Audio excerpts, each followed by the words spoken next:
नमस्कार मेरे दोस्तों। जैसे कि मैं ब्लॉग बनाता हूँ, उसमें ये हमारा 6th या 7th ब्लॉग होगा। मैं भूल गया कि कितने बना चुके हैं अपन। अभी हमने इस बार क्या है कि 6 वैरायटियाँ वही है, जिसमें आपको मैं बता दूँ कि हमारे पास TS 213 है, ब्लैक बोल्ट है, 1135 है, 2029 है, 1569 है PS की। उसी के साथ में 9560 भी है। थोड़े से हिस्से में उतनी ज़्यादा हमने नहीं लगाई है। और 2001 8 अभी हम सोइंग करेंगे। आप पीछे देख सकते हो, ये जो खेत है इसके अंदर ब्लैक बोल्ट लगी हुई है। इसका हम आपको डे बाय डे बताएंगे, क्योंकि हमारे YouTube के अंदर अपन ने देखा है कि सोयाबीन के बारे में डिटेल तो दी गई है, लेकिन वो कितने दिन की हुई है, कैसा उसके अंदर फल आया है, क्या क्या उसके अंदर स्ट्रेंथ है, ये सब चीज़ें नहीं बताई गई है। तो ये जो ब्लॉग्स है ये आपको ऐसे मदद करेंगे कि इसमें आपको डिटेलिंग पता चलेगी कि एक्चुअल में सोयाबीन आपकी फील्ड पर रहती कैसी है। क्या होता है कि आपको वैरायटीज़ तो बता दी जाती है, आप दुकानदार के पास जाते हैं, उसने बताया ये बहुत अच्छी है, इतने दिन की है, इतनी पैदावार है, लेकिन फील्ड पर क्या हो रहा है वो चीज़ें आपको नहीं पता होती। तो ये ब्लॉग्स जो है वही आपको बताएंगे। अभी हमारे यहाँ पे क्या हुआ था कि क्लाइमेट काफ़ी अच्छा रहा था, हमने सोइंग की, उसके 5 से 6 दिन बाद प्रॉपर पानी गिरा, तो अभी काफ़ी अच्छी हमारी सोयाबीन लगी हुई है। अगर हम दूरी की बात करें कि कितनी दूरी पे बो गई है, तो हमारे यहाँ पे 14 इंच की जो इसकी बोनी थी उसके अंदर बोई गई है, और इसके ऊपर बेड प्लांटेशन का यूज़ किया गया है। काफ़ी लोगों ने मुझे कमेंट किया था कि बेड प्लांटेशन क्या है। मैंने एक स्टेटस डाला था कि आप बेड पर ही सोयाबीन बोएं।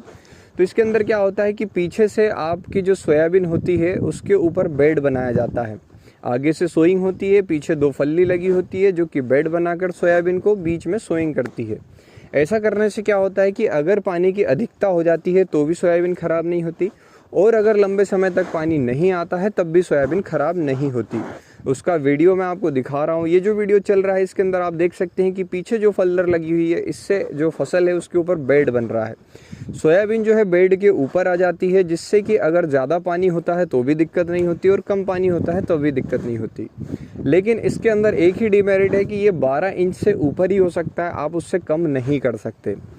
दूसरी अगर हम बात करें कि हमारे यहाँ पे जो सोइंग होती है उसके अंदर कितने इंचेस की हमारे यहाँ पर दूरी रखी जाती है, तो मैं तो अपने अंदर जितनी भी फसल है वो सभी में 14 इंच की दूरी रखता हूँ।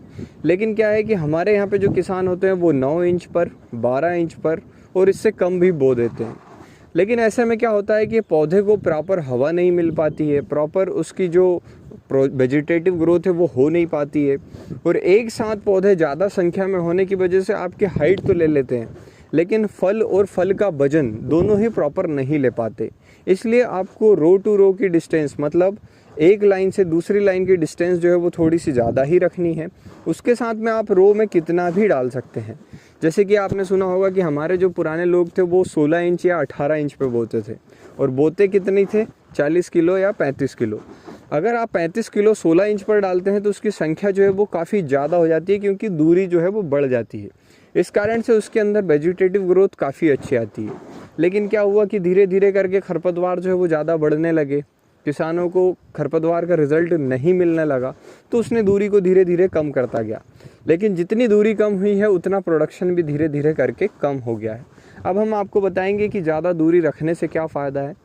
हमारे साइड में एक खेत लगा हुआ है जिसके अंदर आपको 9 इंच की बोनी दिखेगी, मतलब बिल्कुल ही पास में बोनी है, और हमारे खेत में 14 इंच की बोनी है। तो हम जब भी अब ब्लॉग बनाएंगे नेक्स्ट, तो उसमें हम आपको बताएंगे कि इनमें और उनमें क्या फ़र्क रह रहा है, और उसके साथ आपको फाइनल रिज़ल्ट भी बताएंगे कि प्रोडक्शन कैसा आता है। वैसे अगर हम देखें तो साल अगर अच्छा रहता है, मतलब प्रोडक्शन का अगर साल रहता है, तो उसमें दूरी मैटर नहीं करती।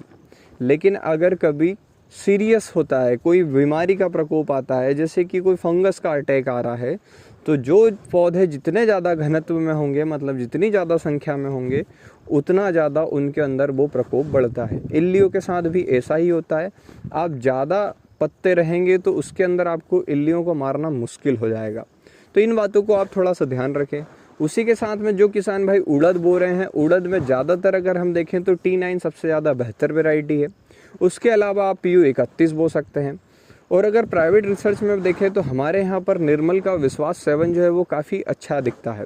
उसी के साथ अवस्थी सीड्स का भी हमारे यहाँ पर है, उसका भी रिज़ल्ट मैंने देखा है, वो फील्ड पर काफ़ी अच्छा दिखता है, लेकिन उसका प्रोडक्शन मेरे को पता नहीं है।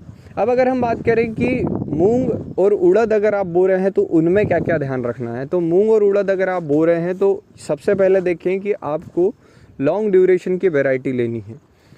जो बारिश का सीज़न होता है इसमें अगर आप 70 डेज़ या 75 डेज़ के कोई भी फसल की सोइंग करते हैं तो उसको आपको रिज़ल्ट अच्छा नहीं मिलेगा, क्योंकि आप अभी सोइंग करेंगे, फूल फल बहुत पहले आ जाएंगे और बारिश उसके ऊपर गिरेगी तो आपको नुकसान काफ़ी ज़्यादा होने हैं।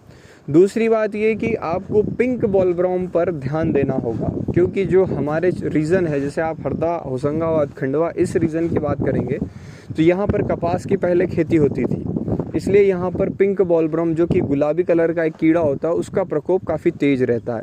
इस साल मूंग में भी आपको एंड में दिखा होगा, जहाँ पर बादल और बारिश होती है वहाँ पर ये कीड़ा आपको फलियों के अंदर मिलता है और ये गुलाबी कलर का होता है। इसका जो नुकसान करने का परसेंटेज होता है वो काफ़ी ज़्यादा हाई होता है। ये कॉटन से धीरे धीरे करके मूंग और उड़द पे आ चुका है, तो इसका आपको ध्यान रखना होगा। उसके लिए भी मैं आपको स्टेज बताऊंगा, किस स्टेज पर आपको क्या डालना है जिससे कि आप इससे बच सकें। इसी प्रकार हम आपको ब्लॉग्स में समझाते रहेंगे कि आप कैसी कैसी किसानी करें और थोड़ा थोड़ा नया मॉडिफिकेशन लाएं। बाकी अगर ये ब्लॉग्स आपको समझ में आते हैं तो इसे शेयर कीजिए उन किसानों के साथ जिन्हें इसकी ज़रूरत है। बाकी वीडियो पसंद आया हो तो इसे लाइक करें। धन्यवाद।